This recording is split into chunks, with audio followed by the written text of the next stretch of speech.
Welcome back to my YouTube channel, and in today's video we are going to be talking about converting the analytic descriptions into graphs. Right? In our initial video we have done converting the graphs into analytic description, and now I want to do the analytic description into the graph, into the graphical form. So now let's take a look at these questions over here, which is sketch the graph of the following. The first one, f of x at x from 0 to 2 and 3 minus x over 2 from 2 to x to 6. Now, the form, how to get this is not actually very far-fetched as you might imagine it to be. So let us go on with it. So now, the first thing that we do here is, this is number one. The first thing we do here is now we have when f of x is equals to x now, then where f x, I mean, we cannot put it this way. Put f of x equals to x, you see at f of x equals to x. Now when x is equals to 0, f of x is equals to what? That is when x is equals to 0, f of x will be equals to what? 0, and that's the meaning of that. And we put when x is equals to this value here, which is 2. What is our f of x? Our f of x would also be equal to 2 because f of x is equal to x. So we just keep repeating 0 and 2. So this is already sorted. Now then we also do at f of x is equals to 3 minus x over 2. We put when x equals to 0, when x is equals to the smallest value here, which is 2, f of x is equals to, when x is equals to 2, f of x is equals to 3 minus x, that is 2 over 2. So therefore, this is equal to 3 minus 1, which is equal to 2. So f of x is equal to 2 at that point. Then put when x is equal to 6, f of x is equal to 3 minus 6 over 2, which is equal to 3 minus 3, which is equal to 0. So therefore, when x is equal to 6, f of x is equal to 0. So now, how do we sketch the graph? How do we sketch the graph for this? The graph for this will be looking something like, and now we have our maximum value here at 2, which is at the same point. Both this one has its maximum value at 2, this one also has its maximum value at 2. So therefore, we are going to have a maximum value of 2 here. You can sketch it out. That is maximum value of 2. Then we do from x equals to 0 to x equals to 2. It will be a straight line. So that means this will be from x equals to 2. You know, this is the graph of x, and this is the graph of f of x. So when x equals to 2, y equals to 2, this is how it's going to look. When x equals to 0, f of x equals to 0. And now when f of x equals to 2, when x equals to 2, f of x of the second line is going to be 2. So that is still starting at this point. Then we have when x equals to 6, f of x is equals to 0. That means it is going to be something like this at the point 6. So therefore, this is how this graph looks. So it will just keep continuing over time. It's going to keep continuing over time like that. And therefore, the period here is from 0 to 6 as it is. We have f of x. Then f of x is equals to f of x plus 6. So now that is the period here. So now, moving to our second question here.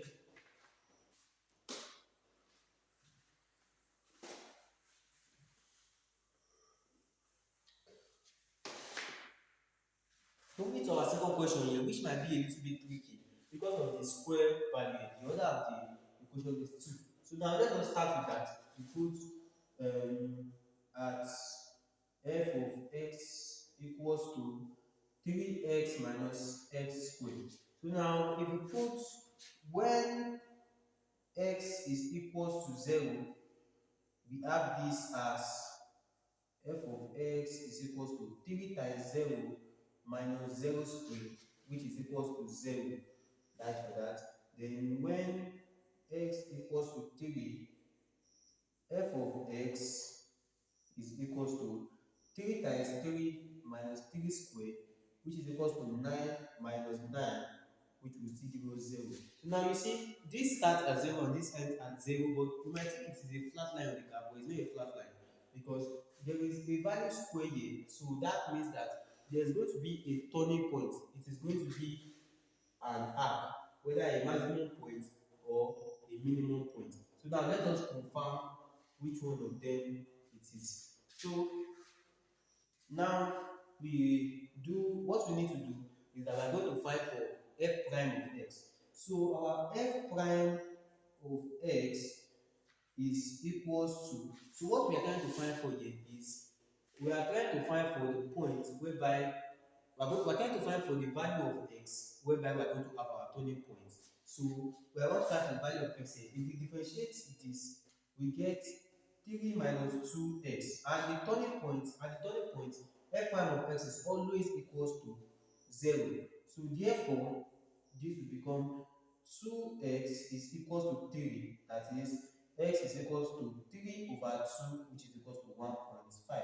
So therefore, at in the graph, at x equals to 1.5, let me picture out the graph for you. Let's say we have 0 to 3, 0 and 3, and both of them end at 0. So that means at 1.5 is 3, at 1.5 here, if we trace it up, that is where we are going to have somewhat of our turning point. We're going to have something like this there. That means this place is going to be our maximum point. So what we are looking for now is to find for the value of f of x.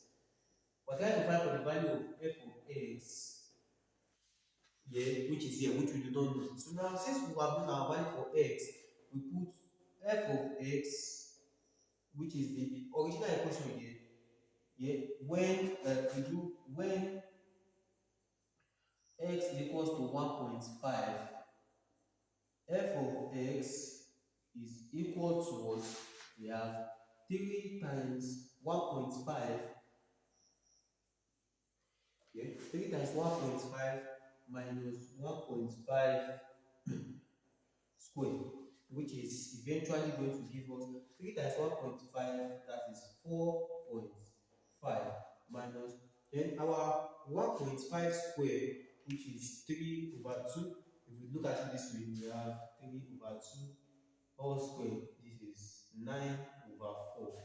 9 over 4 is 4.5 over 2, 2.25. So therefore, it's equal to 2.25 minus 2.25. 4.5 minus 2.25 is still going to give us 2.25.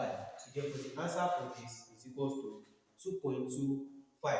So now you have already gotten for this. Therefore, this is 2.25. 2.25.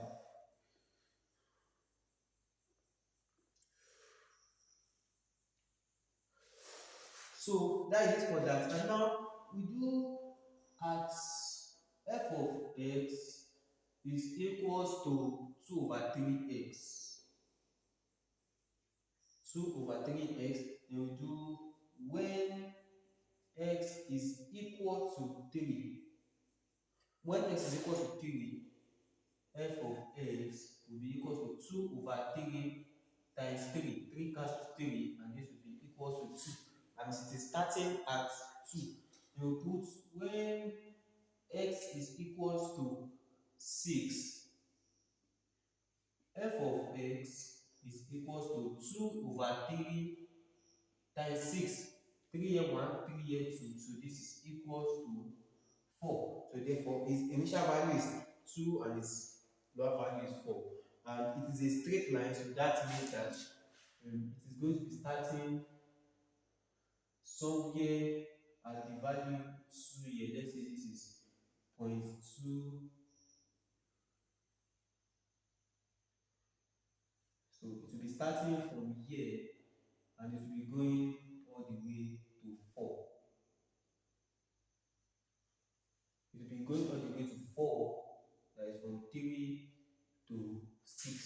So therefore, this is what our graph is going to look like. We are going to have a curve we are going to have, and the thing is going to continue over time, and also so that's for here. That way, it's going to keep continuing over time as a periodic function. And as you know, the period is f of x is equals to f of x plus 6. So that is the period of the graph. So now this is how to convert an analytic description into a graphical form. And I gave you two vivid examples of how to do that. Thank you very much.